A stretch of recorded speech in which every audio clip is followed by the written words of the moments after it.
Your established company culture has a direct correlation and is commingled with your level of results, productivity, and affects your morale at work.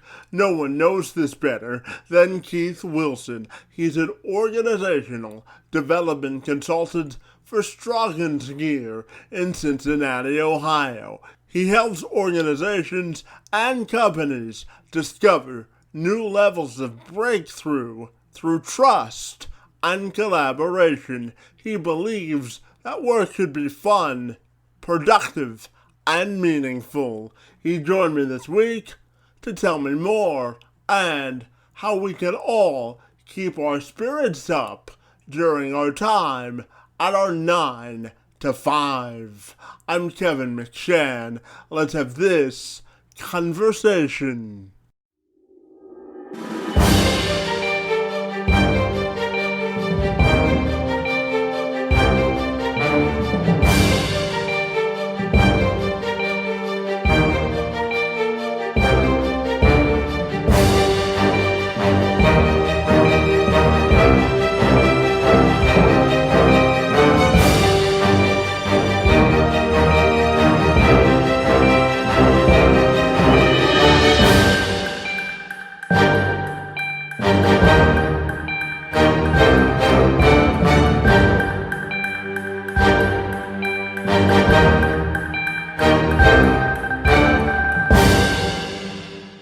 Keith, if you're ready, I'll welcome you to the program, and I'm excited to talk to you this morning about a positive work culture. Great to see you, and thanks so much for being here.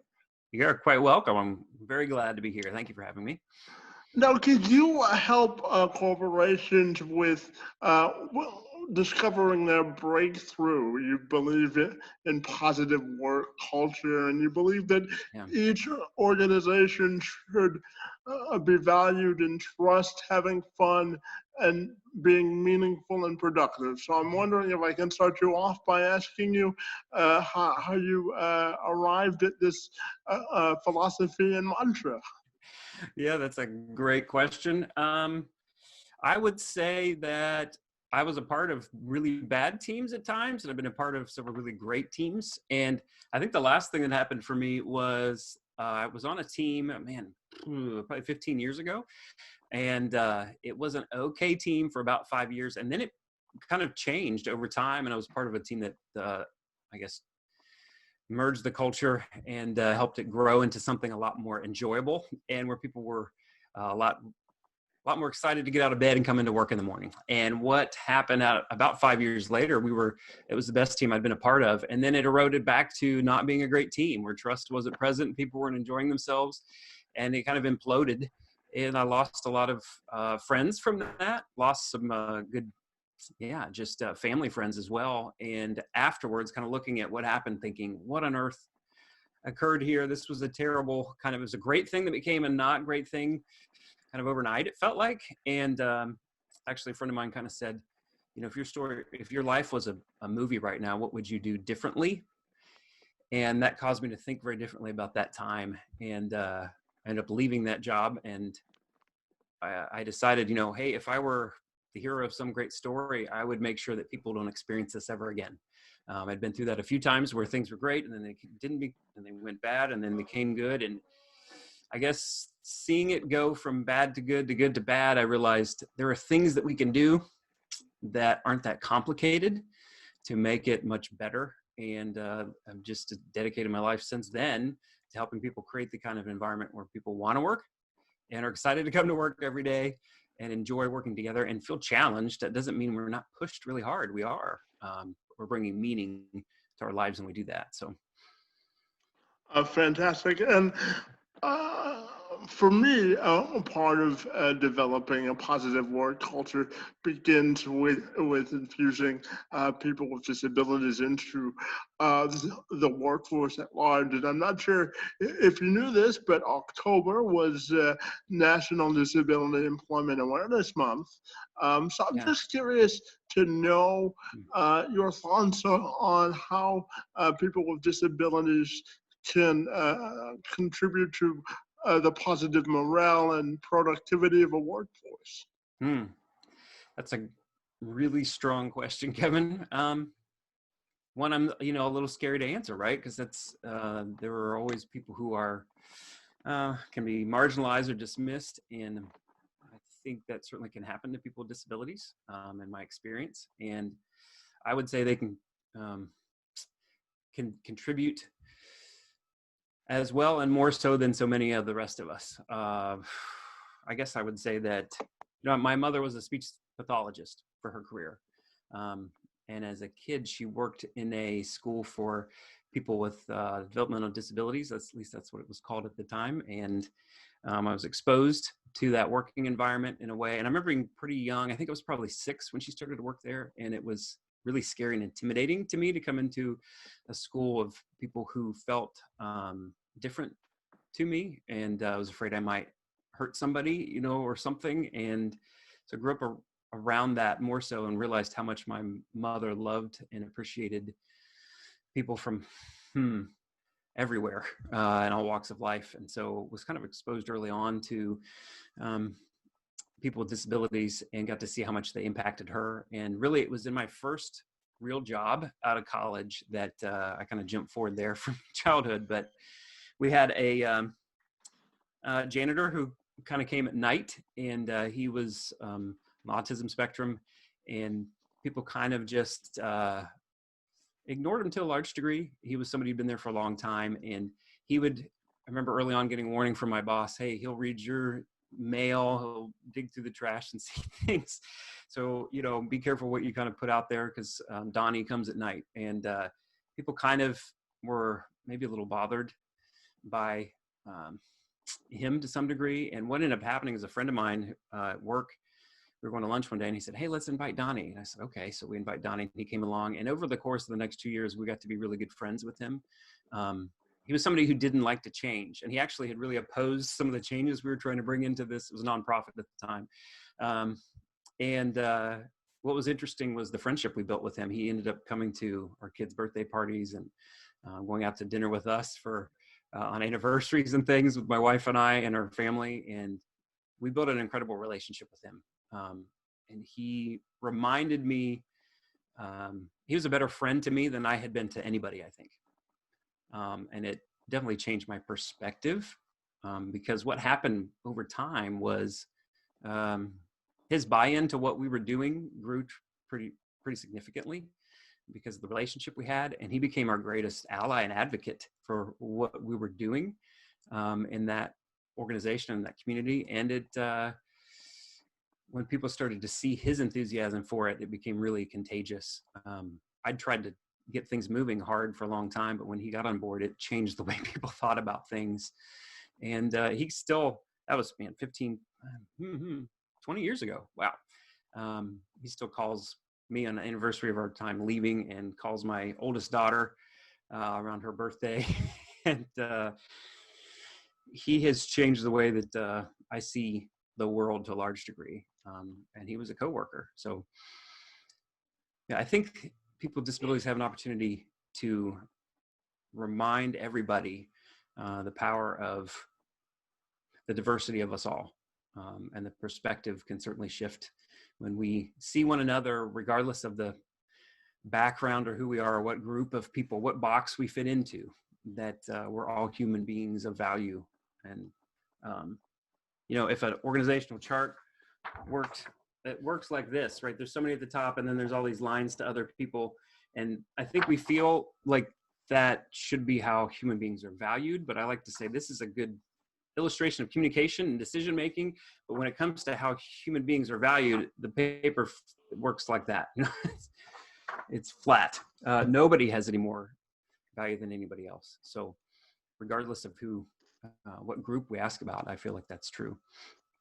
Yeah, I always say that inclusion opens up the floodgates of opportunity. So I certainly agree with that, and I appreciate you sharing that with me. And I'm also curious to know, I know for you, helping people discover their aha moment brings you a sense of adrenaline. So can you just tell me your thoughts on when you help people sort of discover their pathway, what it does Mm, for you from a personal satisfaction perspective? yeah. Yeah, absolutely. For me personally, I guess when I see people have that moment where they realize something and it changes their own perspective, I know that I have learned the most from my greatest struggles and from my greatest failures. And that when we have those moments where we realize suddenly, okay, the way I've been thinking or acting isn't the best, or there's a better way, or especially when I've been trapped by a way of thinking um, in fear or scarcity or something, it changes me much for the better. And so when I see other people do that, it reminds me of the value of being authentic with myself and with others. And I think that's my purpose here on this planet, is to help people become better versions of themselves. We hear that a lot, but discover those places, especially where they may not feel hope or may not see that the way that they're thinking has trapped them and is impeding their relationships and their own ability to do good for the world. So um, I get I feel like the world slows down in that moment. Um, and the heavens kind of open a second and remind me of why we're all here. And it gives me new fuel to keep doing that, because it takes a lot of work to get to that point individually, and it takes a lot to help people get there. So it's an honoring feeling, a challenging feeling, and an exciting feeling too. And tell me, what's the first thing you look for when you attempt to fix a company's culture? Yeah, so we do a lot of work. We say we like to help businesses and organizations, nonprofit as well, um, enhance, establish a great culture, enhance it, or repair it. We get called to repair a lot more than we get called to enhance or establish. It takes usually very courageous, forward-thinking leaders call us to help establish or enhance. We get called retroactively after there are problems to repair. So it depends a little bit on which version of that we're doing, but I'd say that it's always the same thing, really. The first question is, does the leader have the heart and desire to change the organizational culture? Do they have the humility to admit that they are a contributor to that and the largest part of the problem, probably? Yeah, that it starts with them. So there's a question we try to ask somebody early on, is to the senior leaders, that can you say, yes, we have a problem, and yes, I'm a part of it? And if they can say that wholeheartedly and they mean it, then that's the first thing we look for. And then secondly, do they care enough about their people to do the hard work necessary? So sometimes they'll say, yeah, I'm part of the problem, and yes, I want to do something about it. That might be more financially motivated, but if it's motivated by people and doing something good for them, the ones that work for them, their customers, their clients, community, and leaving some type of legacy, then man, there's no limit to how much change can happen and how powerful that can be, for sure. And you also say you love helping struggling companies turn their greatest struggle into their greatest preamble. So I'm wondering if you can expand on that for me. Sure. Every great story, if you've seen the hero's journey, it's I think it's Joseph Campbell's story. It's a story structure that every movie, every great book follows, where you have this hero who faces some type of difficulty, and they have the decision to enter into this trial to try to learn something new about themselves and the world around them, and face an enemy to emerge different on the other side. And that's what I know from lots of my own failure and struggle, is that the other side of that is what's beautiful, when we emerge better. And so whether you're business or people, and really every business organization is just a bunch of people, and when we deal with those difficulties, they become the beginning of a great story. I think when we struggle, we get caught in these problems, and right now, certainly in the pandemic, and there's a lot of people struggling, and we feel like now is forever, but it's not. And if we can see that there is hope on the other side of it, and allow this to inform, not if we allow that struggle and failure to inform us, not define us, then we'll emerge on the other side a much better person, and we'll learn a lot more about ourselves. So that's why I say preamble. Right now is not forever. It doesn't have to define us. It's the thing that sparks the change that we need in order to be better and be different. I think we're having a lot of, that's the thing in this pandemic, right? And all the political issues, everything that's happening on, and human value, life issues that we're talking about right now, are scary, and they're the thing that preempt us to make great changes that make the world better. So I see that down the road, and it brings me a lot of hope. So that's the preamble part of it, I guess. And I wanted to end with two questions about your personal life, if that's okay. Sure, yeah. I know that you have three teenage daughters, and that you're married. So I'm wondering if you could share with me how you think you've evolved as both a parent and a husband, say over the last 3 to 5 years, and certainly during the time of COVID as well. Yeah. Man, hearing you say, Kevin, three teenage daughters it's scary. I live it every day, but to hear you say out loud, You're aging yourself, are you? yeah, it's aging, and the work of three teenage daughters. I also have a son. He's the youngest. So how have I changed as a parent of the last 3 to 5 years? The parenting style has to shift from being a lot more kind of directive when they're younger to coaching a lot more. I've had to let go of more control, and I have to think of one of my daughters just yesterday was filling out an application for National Junior Honor Society she was nominated for, and well, that must make you proud. yeah, absolutely. They all do so frequently make you proud. At the same time, there's challenges to it, but it's instead of what I think leadership and parenting are much the same thing.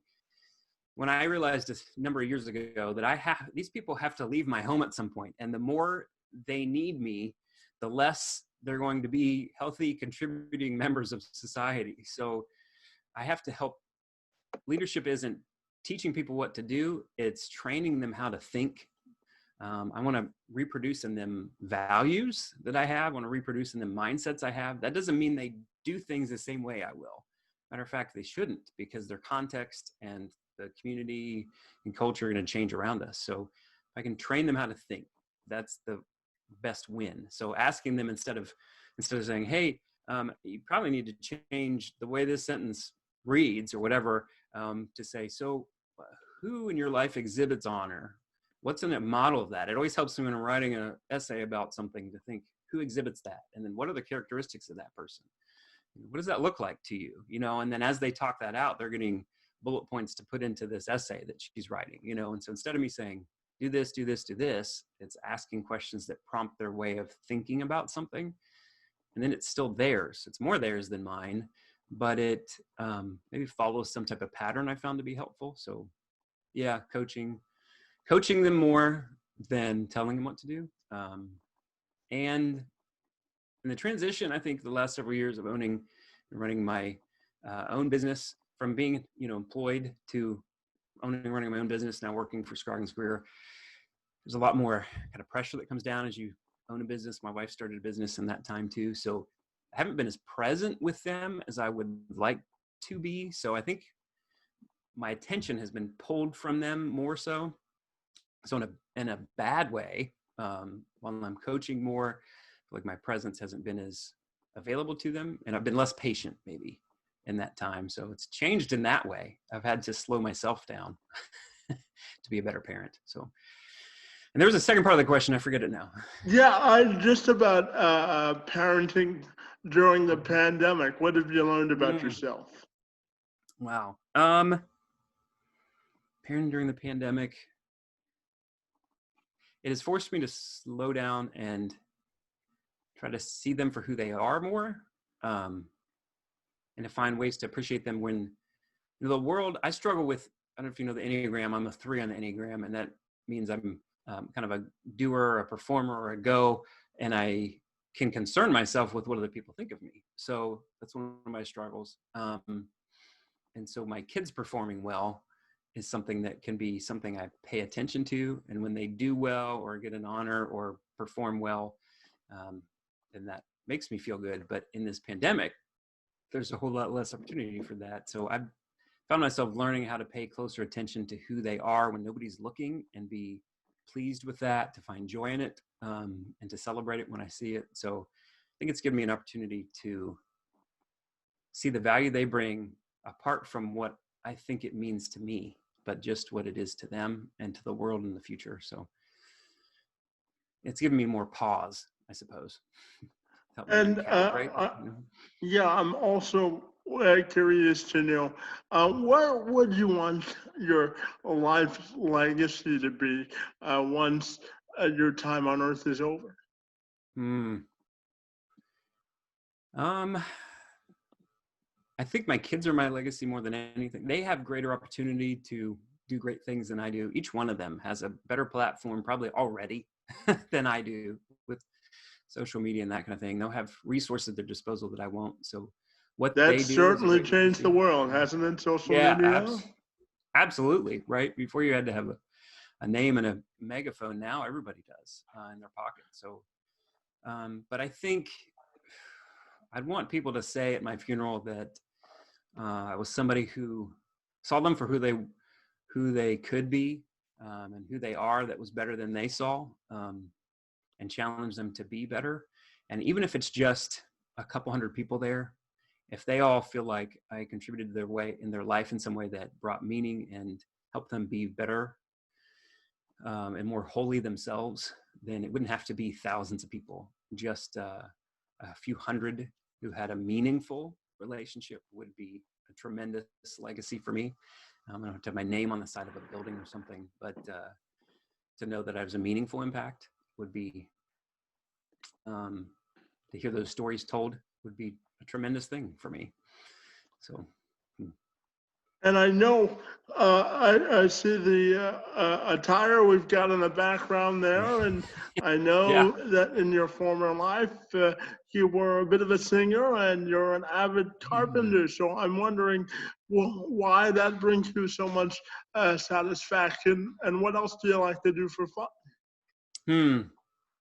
Does it bring satisfaction? I think, yes, I started my freshman year at Ohio State. I was on a music scholarship, vocal scholarship, singing. So I love to sing and play guitar, and did musicianship, I guess professionally, I guess you'd say, for a number of years early on. And I guess it's another way to express myself that um, feels easier to remember who I am in a song, I guess, than I can just in a conversation. And I can kind of get lost in playing and singing. So that's important to me. And I put the guitars here on the wall because it makes it easier for me to play. Matter of fact, these two on this side of the wall here in the corner were my grandfather's. He was the one who inspired me to learn how to play, and he passed away last year. But so there's some meaning in music. My father was a great musician, and mother too. So there's a family connection to it, and it's a way to express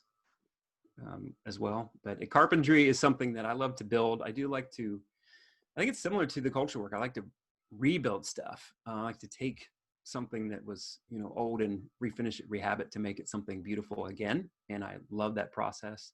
I feel like the physical environment I am in inspires or demotivates me. So my wife and I spend a lot of time. She's an incredible designer, has a great eye for things, and she's kind of the brains of that. I'm the brawn of it. I like to create it and find ways to do it cheaply. And so it's a fun way for us to bond and find some value into. But I like to create pieces of meaning too. A lot of the stuff that we have, like the guitars hanging there, are things that in some way meant something to me or to our family or to our kids, that explain who we are and remind us of who we are. So I think that's why I like the carpentry thing. We take things that we can rebuild something, make it beautiful again, and it can have some meaning that reminds us just when we walk past it or see it.